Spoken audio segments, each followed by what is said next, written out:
Hello Spartan fans, welcome to Center Court, Upstate Basketball Insider. It's time for our weekly look at the Upstate Basketball program. And we begin that look with highlights and recaps from the home game against North Carolina A&T and then the game on the road against the ACC's Georgia Tech Yellow Jackets. This will be followed by Phil Cox getting the thoughts of head coach Eddie Payne.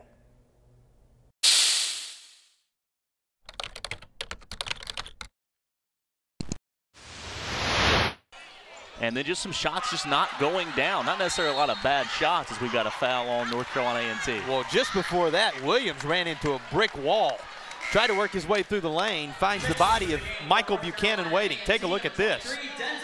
After he bounces off, then the foul comes, and it ends up handing things over to Upstate. But hello, my name is Michael Buchanan. It's Nevada, not a guy you want to line yourself up against and make contact with. Here's Green for three. He finds it. And that puts him at the mark. The 200th three-pointer he has made in his Upstate career, and gotta know he wants to keep making them. The senior from Knoxville, Tennessee, gets one to go down. Boy, bailed out by Beckford driving through the lane.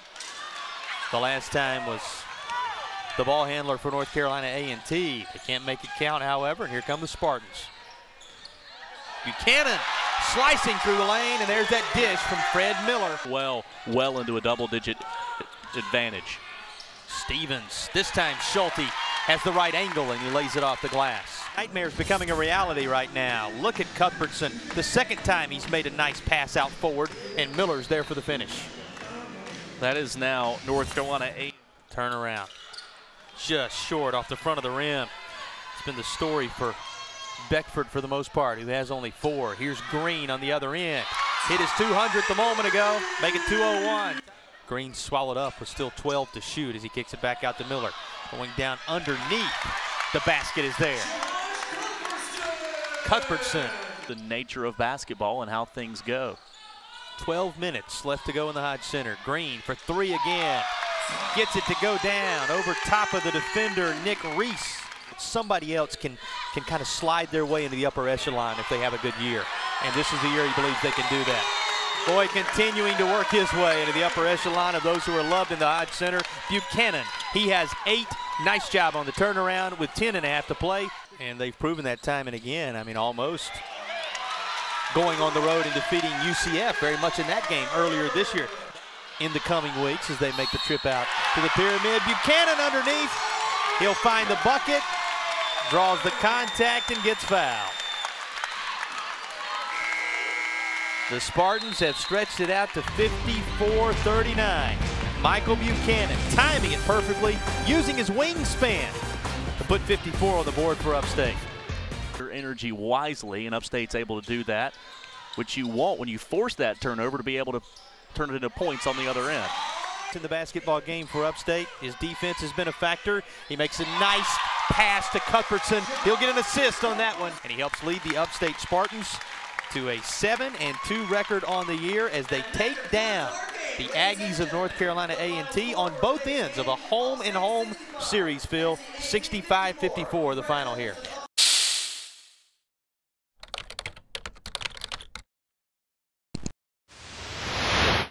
Back on center court, and we're joined by the head coach of the Spartans, Eddie Payne. And Coach, go back to North Carolina A&T last week. You have kind of a unique situation with them, playing them very early in this season and then coming back to the Hodge Center and getting another nice win over the Aggies.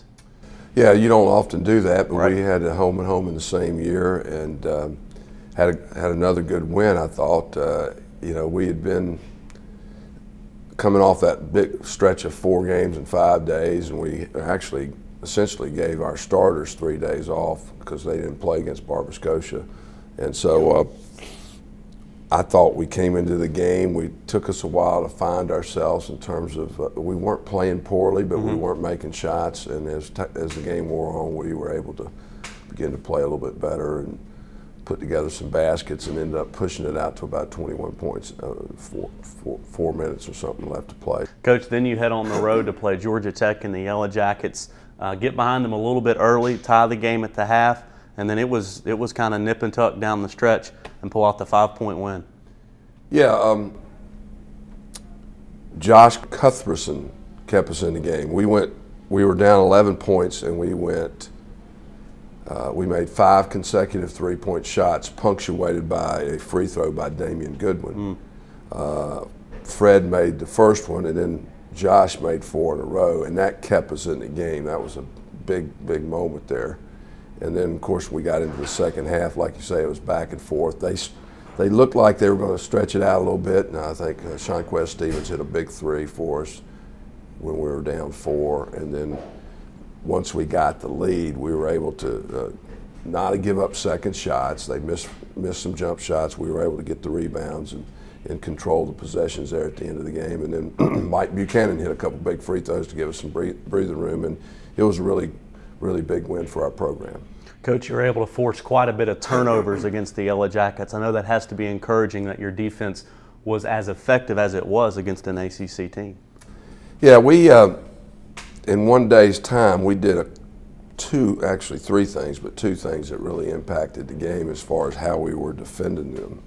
And not only did they help us keep them from scoring, they actually created a few turnovers and gave us some extra possessions. So I was real proud of the way the guys learned, adapted in a 24-hour period between Thursday night's game and Saturday noon game. And what we did there and what they were able to do by grasping the whole thing was very important, and it did help us create turnovers. Coach, you've got a bit of a break now with exams coming up, so I know your kids will enjoy kind of taking a break from basketball, but what about you and your staff? What will you and your assistant coaches do during this little bit of a break with no hoops? Well, we'll be able to practice for an hour a day, except on Friday, the day before the game, we have exams in the afternoon, so we'll have a late afternoon flight. We will not get to practice on Friday, and then we'll play on Saturday, which is a little unusual, but that's the way it goes. It's actually not as long a break as you often have, just one Saturday to Saturday, but you know, it's an important time for our players to make sure they take care of their business academically. Coach, then right back on the grind as you head up to College Park, Maryland, and play the Terrapins. Never easy to play a Mark Turgeon coach team, and not an easy place to play in the Xfinity Center. Well, they are playing well. They're really playing well. They've lost one game to an exceptional Virginia team. And, they've got a lot of different weapons, and they shoot the ball better in the outside, for example, than Tech does. But it'll be a big challenge, obviously. That's a big-time program. And always, I have a lot of affinity for Maryland, having played in the ACC. And, you know, it's kind of weird that they're not in the ACC. Right. They're in the Big Ten now. But we're looking forward to it, and we'll go up there and see what we can get done. All right, Jason, let's send it back to you with more of Center Court. Thanks, Phil. And now we push ahead with our weekly Get to Know Your Spartans segment. And it's your chance to find out a little more about Charmaine Edwards. For me, the thing I like most about my mid-range jumper is how the quickness of it, and how it's hard to guard. It seems hard to guard for the defense. So I'm more comfortable with my pull-up than the 3. I would take the 3, but I love my mid-range jumper. Basketball has always been my passion since I was 8 years old. That was my first time touching a basketball. At one point in life, I was planning to try out for football because I wanted to play football, but my parents wouldn't let me. My dream vacation, honestly, would be to go to Los Angeles and hang out with Kobe Bryant for like 2 days and just get in the gym with him and just get to know him better. Growing up in Florida, the team I liked the most was Florida State, because that was my first basketball camp that I witnessed as a child, so Florida State was like it. And I rooted for Florida when it came to basketball because I always attended Florida camps. So I love Florida when it came to basketball. I'm not really a football Florida fan. Florida State football fan, though. Between Universal and Disney World, I would choose Disney World because of the huge Disney Channel characters I would like to meet. With criminal justice, the field I would most likely be interested in is social work because I like working with kids. I feel like that's important. The most memorable moment from being at Upstate was last year at the beginning of the season. We were picked to finish 8th in the conference, and we finished 3rd. And that was very meaningful to me because it showed that we didn't settle for 8th, and we worked very hard in finishing 3rd. And this year I feel like we can do much better. I would love to act in a movie as myself. I don't feel like anybody knows what goes on up here but me, so I feel like I would be the one. I'm the only one that can play that role to a T. The person that's influenced my life the most is my mom, because my mom has always been there through anything that I've been through. I can always depend on my mom. We might not agree on the same things all the time, but my mom always seems to lift me up when I'm feeling down. She always has encouraging words. She always puts me on the right path. She never steers me wrong, and I just love my mom so much. My mom is the most inspirational person in my life. And we appreciate Charmaine allowing us to get a little inside look at her life beyond the basketball court. When we come back, we'll look ahead at what's coming up for the men's basketball program. Also, insight on Tammy George and the women's team. All that and more as Center Court continues on the other side of the break.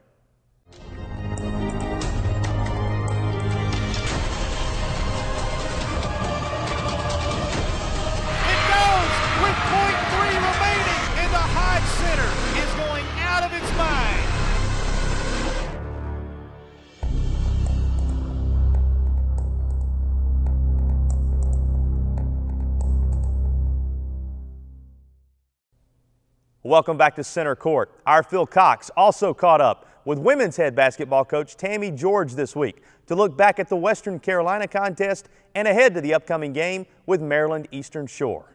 Coach, a tough loss on Saturday against Western Carolina. They take you into overtime before you suffer the defeat to the Catamounts. Yeah, just, again, we continue our shooting woes. We didn't shoot very good. I think like around 36% in the first half, in the 20s the second half, but still was right there. Actually sending in overtime, had a little bit of lead going down the stretch and just failed to execute down the stretch and get the win. But we were right there. We got to look in the mirror and look at ourselves. We're still not shooting the ball very well, but we're right there. I feel like we're gonna get it together. Coach, playing an interconference opponent like Western Carolina, kind of on the same plane as an Atlantic Sun team, if you will, do you still feel like that's a learning experience for you? Definitely. You're in it's a close game situation. You gotta we're going to put ourselves in that situation many times, and you just got to be able to come down the stretch and execute. You got a week coming up that every student athlete has to deal with, that being exams. And I know your kids will enjoy the break from basketball, but now they've got academic responsibilities to pay attention to. Yeah, it's a tough week, especially being a student athlete. We do a lot of traveling and a lot of things that they have to do. So it'll be good for them to kind of get some time to focus on their exams, and then we'll get in the gym and hopefully get some extra time to work on some of the things that we need to work on. A little bit of a break, as we said, but then you're right back at it against Maryland Eastern Shore, so it doesn't get any easier. No, it doesn't. After this week, we got 3 straight games, and we're looking forward to that. Obviously 3 at home, so hopefully we'll shoot a lot better being at home. There you have it, head women's basketball coach Tammy George joining us here on Center Court. As always, we thank Coach George for her time and look forward to the future of this women's basketball program. We're looking forward to a lot more here on Center Court. On the other side of this latest break, we'll get the thoughts of Coach Eddie Payne looking ahead to what's coming up for the men's basketball team. People know you and they get to know you on a personal level and they know your abilities. And this is really a place where I have seen, and I mean this is a place where I've seen students come here and really try to figure out who it is that they are. Is this what I want to do for the rest of my life? And I think every college kid goes through that. But being here at Upstate and being a part of so many different programs, I know what my purpose is. And I can say that with confidence. You don't get lost in the crowd at Upstate. USC Upstate is a place where people can discover themselves. Each week, we take a moment in our Inside the Game segment with Coach Eddie Payne to break down a key play across the last week of basketball. Coaches pick one out. Coach Payne, break it down for us. Well, actually, I think what I'd pick is not just one play, but a series of plays in a crucial part of the game against Tech, where Josh hit 4 3-point shots during a time where we were really struggling, and the guys found him. He got the ball, he delivered, and really that was a key part of the game when he made those threes. And once we got back even, it was pretty much an even game the rest of the way. Turning our attention to our Spartanburg Regional Sports Medicine Injury Report, getting an update on those who may be a little banged up after this week's games. Coach, who do we need to keep an eye on moving forward? Well, Jason, we seem to be healthy at the moment. The normal bruises and soreness that you experienced during the season, Josh rolled his ankle in the second half of the Tech game, but he seems to be fine, and we're still waiting for a report from the MRIs about Kareem's back, which has been an issue for a while. So all in all, we're doing fine. Transitioning ahead in center court, this week our Alex Love catches up with students around campus to talk about their favorite holiday food. I'm Alex Love reporting for Center Court, and we are here in Jasmine's on campus, and I'm here with my new friend Caitlin, who's part of the Scholars Program here on campus. Caitlin, how are you doing today? I'm good. How are you? I'm doing good, thanks. So the holidays are coming up, but we only have one more week of classes and it's down to final exams. We want to know, when the students go home, what's their favorite food to eat during the holiday? My mom's macaroni and cheese.